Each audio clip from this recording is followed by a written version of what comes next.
All right, today the topic is the positive side of seeing negatives. Now, I'm a huge believer in being positive. I love positive people. I love positive quotes. I love positive things happening around me. Heck, the other day it was raining on one side of the street, but sunny on my side. I love sunshine on a rainy day. On the other hand, I also glance over the top of my rose-colored glasses every now and again just to see what's really going on. Have we been both blessed and seduced by the power of positive thinking? Can we really grow rich by thinking? Is it really a secret? Is there really some magic to thinking big? Can we fail our way forward? Was there really a little engine that could? You see, positive thinking is so firmly entrenched in our culture that to say anything against it is sort of like attacking moms, babies, and Italians talking about their spaghetti sauce. But it wasn't always that way. The writer of The Power of Positive Thinking was called a con man by mental health professionals in 1952. In 1936, Since 1936, psychologists are still debating the benefits or drawbacks of how to win friends and influence people. You see, yet there's a growing blizzard of positive self-help books, with more on the way every day. Now, I typed in positive thinking books on Amazon, and it churned out more than 10,000 titles. Can somebody be too positive? It depends. Is focusing on only the positive always healthy? Studies say no. Not all positives are positives, and not all negatives are negatives. Is there a dark side to the bright side? Let's take a quick look to see if we can find the positive side of seeing the negative. So, what to expect from this study? Now, today we're going to open with something I call the angel ratio. And we're going to see how the negatives of life are part of life's equation and that we're wired to handle them. And then we're going to flirt with 4 basic ways that believers deceive themselves with false positives. And finally, we're going to touch on how the greatest men and women of all time embraced the negative to reach the intended positive. And we can do the same. The angel ratio. Now, most of us Bible-believing men and women will understand this thing I've dubbed the angel ratio. Call it the 3-to-1 ratio or the 2/3 rule. Understanding this angel ratio is necessary to find life balance. Now, here's the backstory. For eons of time, there were 3 archangels who helped God do whatever God did for the millions and millions of years it took to spin this universe into shape for you and me. There was Gabriel, Michael, and Lucifer. These 3 ran things in God's kingdom on a spiritual level. They were the top dogs over many other spiritual beings. Now, because God is love and love allows free will, they each had choice. Now, old Lucy, the most powerful and beautiful of the 3, decided it wanted to be like the Creator, Isaiah 14:14. And it rallied 1/3 of the angels to rebel against God, Gabe, Mikey, and 2/3 of the other created beings. This negative third were culled from the positive herd of 2/3 and sent to the world, hence the term angel ratio, 3-to-1. There's twice as many good angels as there are bad. Now, it's not any more complex than that. 1/3 negative to 2/3 positive. That's the current ratio of positives to negatives we typically have to deal with on a daily basis. In an eye-opening study called, quote, the States of Mind Model, Anxiety, Depression, and Coping with Stress, Robert Schwartz and Gregory Garamoni tried to calculate the sweet spot between positive versus negative thinking to help people dwell with anxiety, depression, and stress.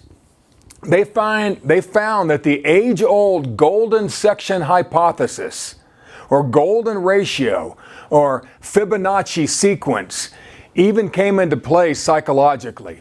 They realized that keeping our thinking at 2/3 positive to 1/3 negative is the healthiest state of mind. Now, for you mathletes, It's an equation. The dimensions xy equals the ratio of the larger dimension to the sum of the two. In essence, x over y equal y over x plus y. Okay? Now for you artists, photographers, and graphic designers, the golden section hypothesis is the most aesthetically pleasing composition ratio on Earth. And I'm showing a picture of somebody putting the Statue of Liberty in a frame there. But it works. All artists know this stuff. For you scientists, the Fibonacci spiral, which uses the exact same math, can be noticed in all nature as well as the entire universe, from shells to flowers to hurricanes to galaxies. See, and so it's interesting to think about those things. See, now for the rest of us, this angel ratio is about a 3-to-1 ratio. We're designed to flourish by thinking 2 times more positive than negatives. We still have to think negative, folks. Why am I telling you all this? You know, I point this out because we all have to deal with negatives. Negatives have been a part of life since the long, slow decline and fall of Lucifer. But so have the 2/3 more positives. We humans are designed to function best in this 3-to-1 environment, at least for now. At least as long as we are corporeal, sentient beings. It's wise to remember that there are more of these powerful angels with us than their negative angels with them. 2 Chronicles 32:7. Now our lives are split up in much the same way and in much the same 3-to-1 ratio. God knew that negatives would have a greater impact on us humans than the positives, so He doubled the positives. For example, you will remember the $500 that got stolen from you a lot longer than you're going to remember earning $500. You see, but it's up to us to notice the positives. There's a lot more positives than negatives out there, folks. The key here is to double, or at least double the positive thoughts to every negative. And when nothing seems to be going your way, sometimes all you need to do is take a look at the crisp blue sky. Notice the leaves clapping their hands for you in the wind. Watch the birds that watch you and sing about you to the world. You know, recall a verse, read a few pages of a book on positive thinking. Call a friend. There's always something positive to see, think, or do. Always. There's so much good going on around us all day, you know, far more than the bad. Do you see it? Do you notice? 2 Kings 6, 16 and 17 from the JUB. And he answered, "Fear not, for those that are with us are more than those that are with them." And Elisha prayed and said, "Lord, I pray thee, open his eyes that he may see." And the Lord opened the eyes of the young man, and he saw, and behold, the mountain was full of horsemen and chariots of fire round about Elisha. You have twice as much going on for you as you have fighting against you. Remember that. Use it to your advantage. Greater is he that's in you than he that's in the world. 1 John 4:4. That, folks, is the angel ratio. Now, 4 false positives. Now, I'm going to quickly go over 4 basic ways that I've seen believers deceive themselves with false positives. And I call them Pollyanna-ish, waiting on God, it is well, and the guilty positive. We're going to start with Pollyanna-ish, or delusion. We've all known people who don't want to hear negative, and this is especially true of newer believers. They don't want you to quench their vibe. I don't want to hear it. I don't want to think about it. Don't even say a negative. See, problem is perpetually cheery thoughts and words are not all there are to life. Think angel ratio. You know, there are negatives out there, but we're well equipped to deal with them. God designed life that way. Now watch how Paul highlights his troubles to help him remember God's amazing deliverance. Paul did not own a pair of rose-colored glasses. 2 Corinthians chapter 11. We're going to read 23 through 29 from the Message. I've worked much harder, been jailed more often, beaten up more times than I can count, and at death's door time after time. I've been flogged 5 times with the Jews 39 lashes, beaten by Roman rods 3 times, pummeled with rocks once. I've been shipwrecked 3 times and immersed in the open sea for a night and a day, in hard traveling year in, year out. I have had to ford rivers, fend off robbers, struggle with friends, struggle with foes. I've been at risk in the city, at risk in the country, endangered by desert sun and sea storms, and betrayed by those I thought were my brothers. I've known drudgery and hard labor, many a long and lonely night without sleep, many a missed meal, blasted by the cold, naked to the weather. And that's not the half of it when you throw in the daily pressures and anxieties of all the churches. When someone gets to the end of his rope, I feel the desperation in my bones. When someone is duped into sin, an angry fire burns in my gut. Now, Pollyanna-ish or delusional thinking sets people up to be victims. Plus, it pisses off everyone else around. Paul was not like that. Pollyanna people want to tear down statues, banners, books, prohibit any art or music that contradicts their Pollyanna-ish views. We see it all the time. On the other hand, he tipped his hat to the negative but clung on to the positive for dear life. Most of those things none of us would want to go through that Paul went through. See, Romans 8, 35 through 39. Oh, and most of this stuff Paul wrote while he was in prison. And he still was able to keep his head together. So Romans 8, 35 through 39 from the King James. Who shall separate us from the love of Christ? Shall tribulation, or distress, or persecution, or famine, or nakedness, or peril, or sword? As it is written, for thy sake we are killed all the day long. We are counted as sheep for the slaughter. Nay, in all these things we are more than conquerors through him that loved us. For I am persuaded that neither death, nor life, nor angels, nor principalities, nor powers, nor things present, nor things to come, nor height, nor depth, nor any other creature shall be able to separate us from the love of God, which is in Christ Jesus our Lord. See, most people can remember how they got each and every scar that they have. And they would all love to tell you about them too. Now, scars remind us of something bad that happened, right? And just maybe remind us not to do that again. Don't touch that. You see, in this sense, negatives make us stronger. Each year after the grueling Pikes Peak Marathon, I write down a list of what worked for me and what didn't. And I start changing things. Like here's my list right here. And I start changing things. I figure out what worked for me, what didn't work.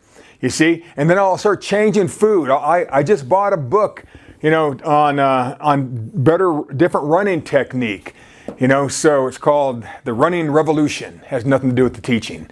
But see, if I don't do it the day after the race, I know that in 2 or 3 days, I somehow always slip on my rose-colored glasses, and they're well-worn, folks, and I think the marathon was easy, fun, and enjoyable. So I have to do it right then. You see, I've heard similar things from women in the throes of childbirth. Now, if you ask them if they want another child during a push, they may tear your head off. But in a week or two, when the baby is nursing and staring at them and making little cute noises at the same time, they might just respond positively. You see, deluding ourselves into not wanting to see or not even think about the negatives is a land of Pollyanna. That is a negative positive. The next one is waiting on God, or complacency. Now, this is a biggie. This is not Pollyanna-ish. This is not rose-colored glasses. This is quite the opposite. This is seeing all our problems and wondering what to do. This is going to the source but failing to act. I see this all the time with Christians. They think, everything is going to be fine. It's all good. I'm just going to wait on the Lord. I'm just going to cast my cares upon God. And they memorize verses like 1 Peter 5:7, casting all your care upon him, for he careth for you. That's a great verse. But why separate it from its companion verses? Verse 8, be sober, be vigilant, because your adversary the devil is a roaring lion, walketh about seeking whom he may devour, whom resist, steadfast in the faith, knowing that same afflictions are accomplished in your brethren that are in the world. So it'd be good to read those as a tandem, wouldn't it? So is this section really saying that we should give God our troubles while at the same time acknowledging the negatives that attack us and do everything in our power to stand up against our enemy? Yes. Is it really saying to cast our cares to God, to be keenly aware of our great enemy, and then hunt down the cause of those same problems? I believe so. You see, you don't just give it to God and don't do anything. That's craziness, folks. Another great verse most Christians memorize and put on special thank you notes is Isaiah 40:31. But they that wait upon the Lord shall renew their strength. They shall mount up with wings as eagles. They shall run and not be weary, and they shall walk and not faint. Isaiah 40:31. You see, did you know that the word wait does not mean to wait like you're waiting for the bus? Now that's the only wait that we know. It's not the same wait like you're waiting for your spaghetti to be al dente. You see, the word wait in Hebrews means to collect or to bind together or to prepare your space for the bounty that's coming. You wait for your pasta and sauce to cook while you're working in the kitchen with your mapina slung over your shoulder. You see, waiting on the Lord is an active waiting. Waiting on God means you're doing something at the same time. See, Paul's secret to complacency was action. That great verse, I can do all things through Christ which strengtheneth me, Philippians 4:13, is preceded by verses on his needs and wants. See, they're always together, folks. Wherever you see some great positives, you're going to see negatives, or vice versa throughout the Bible. Next time you feel like you're at the end of your rope and you just want to sit back and wait on the Lord, then get busy doing anything you can to make the situation better. Most of us already know what we need to do to get our prayers answered. And you know, God expects you to do those things. So, once again, throw that mapina over your shoulder. You see, get to work in your kitchen. You see, get busy cooking. And God is always going to help, but it's not His job to do our job. It's not God's job to believe for us. The Lord is waiting on us to wait for Him as we act. So that's the second one. Now, this one I've termed, it is well, or denial or repression. Now, this is a rather tricky one. It's similar to being Pollyanna-ish, but it's more sinister in its positive attitude. Repression is to not acknowledge. It's to forget, to press down a problem so deep it's like it never happened. I fall into this sometimes. Freud said that repression is the cornerstone on which the whole structure of psychoanalysis rests. It's the cornerstone, the whole structure. You see, positive comments to cover a current reality will eventually be exposed. And most of you understand that. When someone is having troubles, obvious troubles, and they say, it's all good, I'm okay, or if they're biblical people, it is well. These are the words of repression if no action is being taken. You know, it is sweeping dirt under the rug. You've seen shows like that or cartoons where they sweep it under the rug. Problem is, that dirt will be exposed at some point when somebody else lifts up the corner of the carpet. It will be exposed.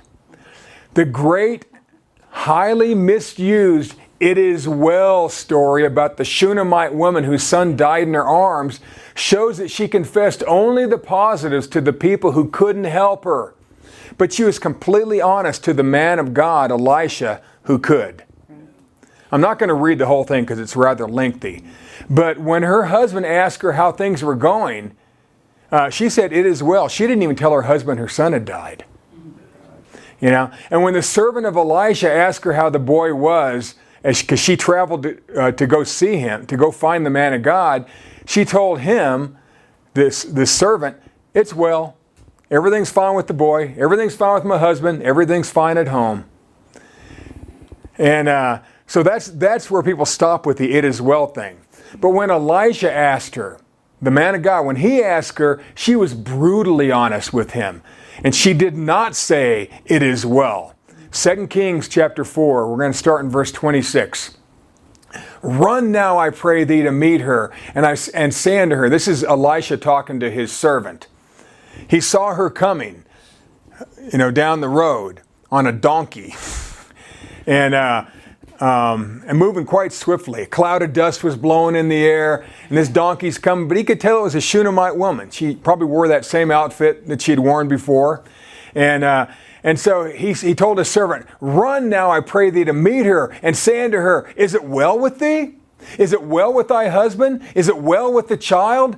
And she answered to his servant, "It is well." And when she came to the man of God, to the hill, she caught him by the feet. That means she threw herself on the ground and grabbed this guy's feet. But Gehazi came near to thrust her away. So the servant then tried to grab her and throw her away from the man of God. And the man of God said, "Let her alone, for her soul is vexed within her, and the Lord hath hid it from me, and hath not told me." See, many a Christian has used that positive phrase, "It is well." And all the kids nowadays, "It's all good. It's all good. How you doing? It's all good. Even if all hell's breaking loose, it's all good." No, it's not, you fool. You see? You don't say that to cover over a problem so somebody's going to think differently of you. Now, you don't tell everybody your problems, like the Shunammite woman didn't. Okay? She told the person who she knew could help her, but she didn't hide it from herself. Okay? She didn't bury it down deeply. You see? The Shunammite woman didn't just say, "It is well," and do nothing. She didn't just repress the death of her child. She did everything in her power to resolve the situation. And by the grace of God, the child miraculously recovered. And that doesn't always happen. Doesn't always happen, folks. In fact, there's just a relatively few times that you'll read about somebody being raised from the dead in the Bible. Nowadays, in every hospital, there's more people that get raised back from the dead than all through the scriptures. So it's amazing the times that we live in, folks. Another positive to think of. You see, to use a positive to repress or deny is a temporary fix to a larger, deeper problem. This misused positive may leave you open to grand attack down the road. You ever known somebody who repressed something so deeply, and all of a sudden something triggers it, and boom, they're a different person? See, repression will come back to bite you. If something is bad, what is it? It's bad. There's no pretending. We must find a way to deal with the horrendous negatives, but we don't do it by covering things up, pushing it down, trying to forget about it.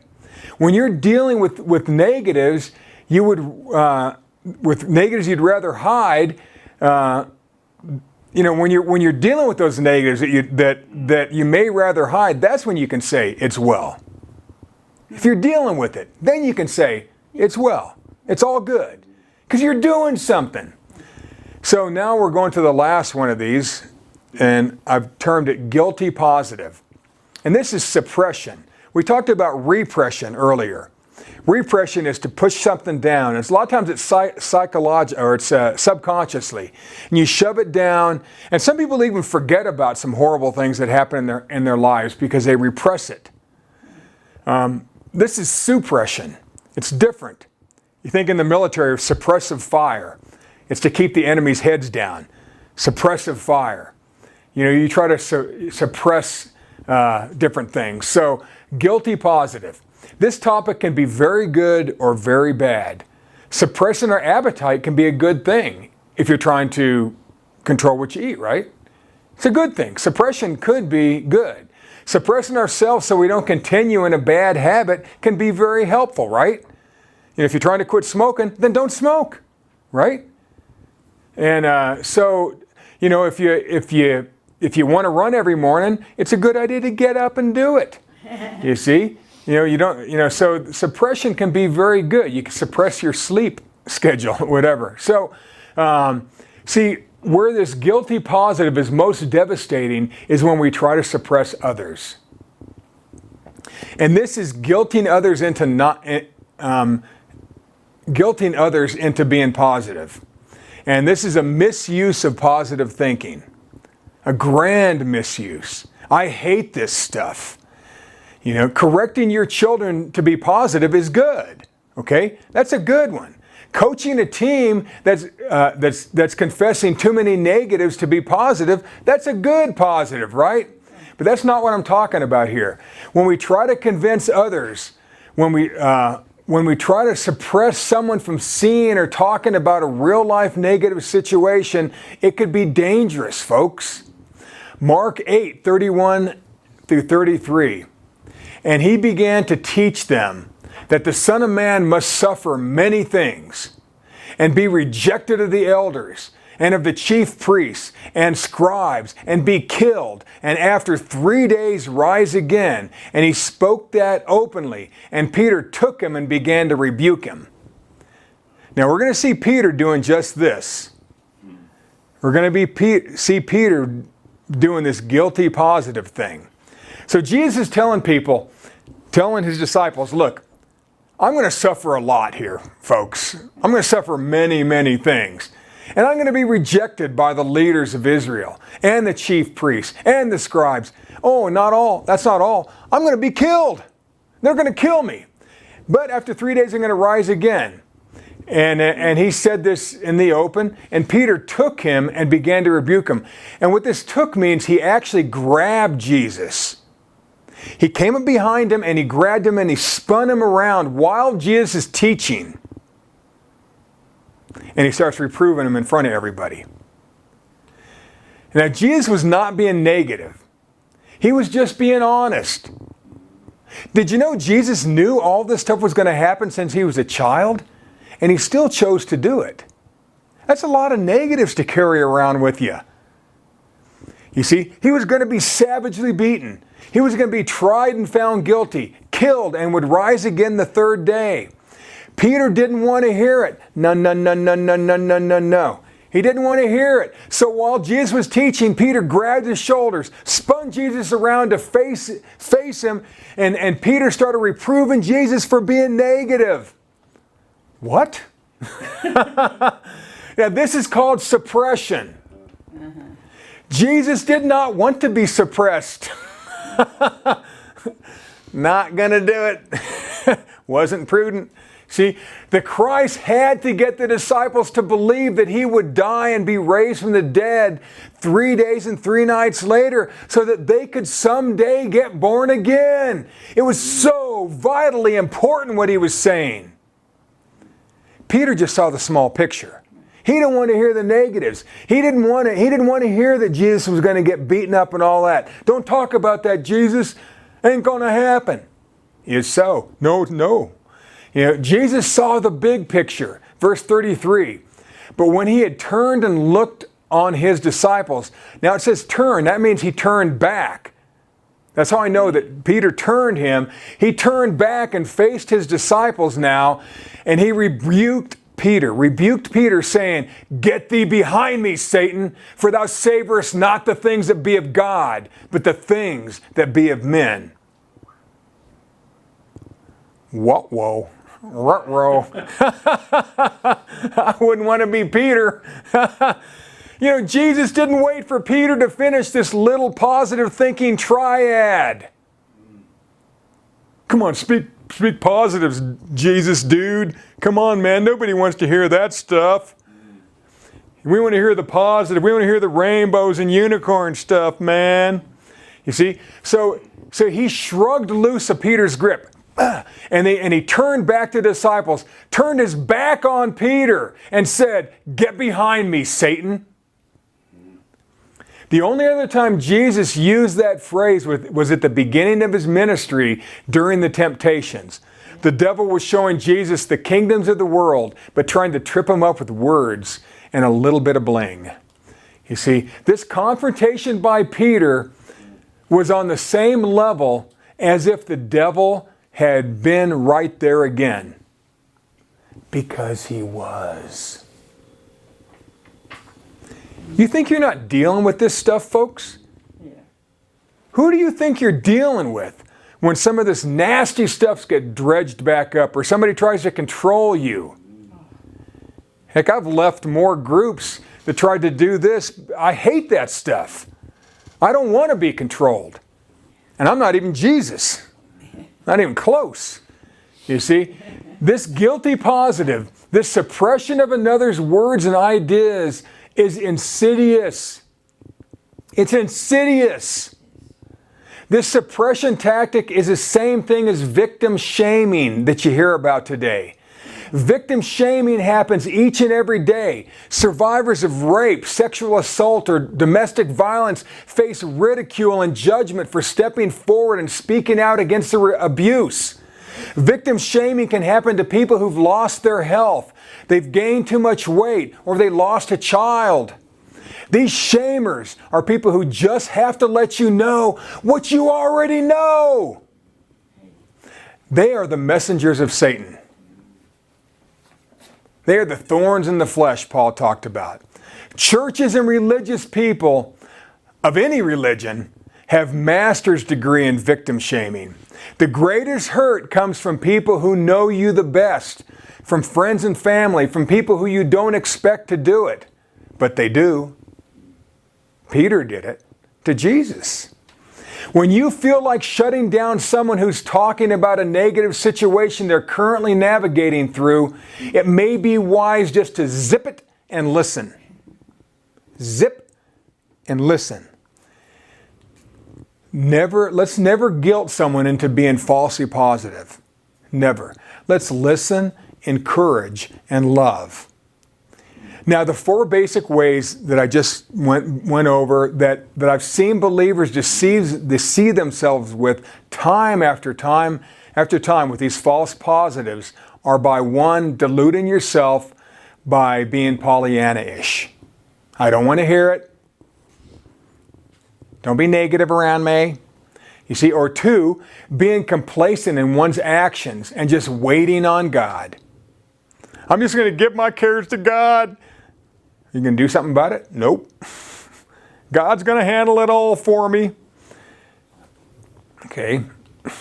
Number three, repressing the negatives with words like, "it is well," or "it's all good," when it's not well. We went over that. That's repressing, you see. And number four is trying to suppress someone else who's going through a tough time by guilting them into being positive. Or, what was that term? Victim shaming, you see. So what have we learned here, folks? What have we learned? Look, we all love positives. I love all positives. You see, I love it. We love sunshine on a rainy day. Who doesn't? I love birds chirping. I love leaves clapping. I love blue skies. I love you. You see, I love positive thinking books. We all do. We also know that not all positives are positive, like we just went over. The angel ratio told us that there will be negatives in life, but there's also going to be twice as many positives if you keep your eyes open. The 3-to-1 ratio is proven in art, math, nature, and real-life angels. There is more good on our side than there's bad on their side. You should be doing twice as good as the negatives that come after you. Now finally, we took a look over the top of our rose-colored glasses, and we saw what negatives we really face in life. You see, you have to face it, folks. You got to face it sort of like an engineer who's building a road. There's a mountain. I'm either going to go around it or I'm going to go through it, right? So to an engineer or a civil engineer, a mountain is just an obstacle. And we've heard people call problems opportunities, right? It's an opportunity to believe God. So it's a good way to look at it. So, and it's not rose-colored. It's like, okay, I see the problem. I'm going to get through it. I got a swamp here. I'm going to find a way to build over that thing. You see? Or it's like an Italian mom, cooking spaghetti in the kitchen with the moppina, over her shoulder. And we give our problems to God and we wait for deliverance while we take definite action. Take definite action. Get in the kitchen and start cooking, folks. Do whatever it takes to start solving your own problems the best way you can. That's why God designed life the way it is. Take definite action. We never repress the negative with false positives by saying, it is well, when it's clearly not well. Deal with it. Deal with it. Your car breaks down, deal with it, right? Whatever it is. Need new shoes? Deal with it. You see? Don't guilt or victim shame someone who's going through a rough patch and try to get them into saying it never happened or won't happen or just getting them to shut up, because it did happen. It did happen. You see, you don't have to love the negatives, but don't hide behind a positive facade. Oh my word. The greatest men and women of all time embraced the negative so they could reach their intended positive. And we can do the same. There is a positive side of seeing negative. God bless.